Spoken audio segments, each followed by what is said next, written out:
What is up, YouTube? Today I'm going to teach you guys how to study. That's right, study. In med school, information comes at you faster than you could ever imagine, and if you don't have a proper study technique or know how to study, learning that information is almost impossible.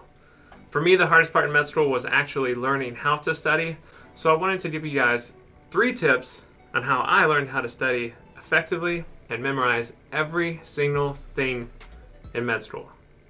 Not everything, but most things. Let's go.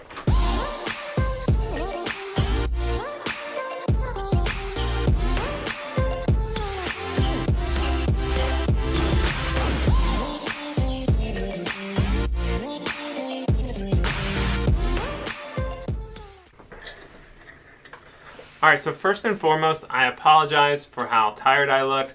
These bags under my eyes, this is my 6th night in a row, 6th 12-hour night shift in a row, and I am a little on the tired side, but this is my last night shift of the entire year of 2019. Anyways, tip number 1, find a study spot, create a schedule, and get in a routine. I cannot express to you how much a routine helps you study. For me, my routine was waking up at 5 a.m., going to the library, and studying in my same cubicle or my same table every single day. For me, that was really important because once I sat at that table, it was business time and it was game on. If I were to stay at home, I would dilly-dally around, watch some TV, watch some YouTube. Instagram wasn't as popular when I was in med school, but I can imagine I'd probably be on Instagram a lot if I were in med school now. So for me, I had to get the heck out of the house, go somewhere, and get to work. Some people like studying at home. I'm not one of those people, but if you do, make sure you leave all distractions away from you and focus. I'm currently studying for radiology boards right now, and I adopted the same exact routine. I wake up early at 5 a.m., I go into the kitchen or downstairs in my apartment complex, and I get to work. And I do this before I actually go to work. So I wake up 2 hours early before work, start studying, and then go to work and come home. If I don't do that, I don't even know when I would have time to study while having a full-time job in residency. Tip number 2, find yourself a study partner, preferably smart and preferably motivated, and stick with them throughout med school. My study partner in medical school was a girl named Alexandra. Shout out to Alexandra. I don't know if you're watching, but if you do, thank you for everything you did. She was amazing during med school. She was extremely motivated, unbelievably smart, and more importantly, she kept me on task and made me a better student. It's always nice to bounce topics off of a study partner and quiz each other back and forth. This really helps you nail down the material, and it's always nice to see what that person picked up during lecture and what you picked up, and comparing notes and trying to come up with a condensed version of what to study. Another tip along those lines, what really helped me was actually verbally going over topics.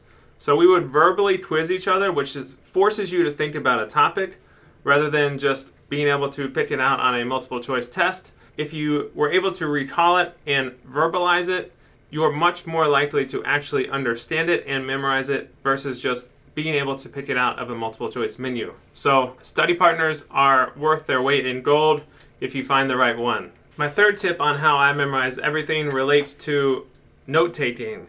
In medical school, we get about 100 PowerPoints per test, and each PowerPoint has 40 to 140 slides on it. You have to kind of condense that information and really focus on what's important, and oftentimes condensing that information is actually the hardest part because you don't want to miss anything and you don't want to leave anything out. So this actually goes back to my second tip, which is my study partner and I used to take turns on each PowerPoint. So for instance, if there were 30 PowerPoints, I would take 15, she would take 15, and we would both outline them. And the way we formatted and condensed these outlines was the best thing ever.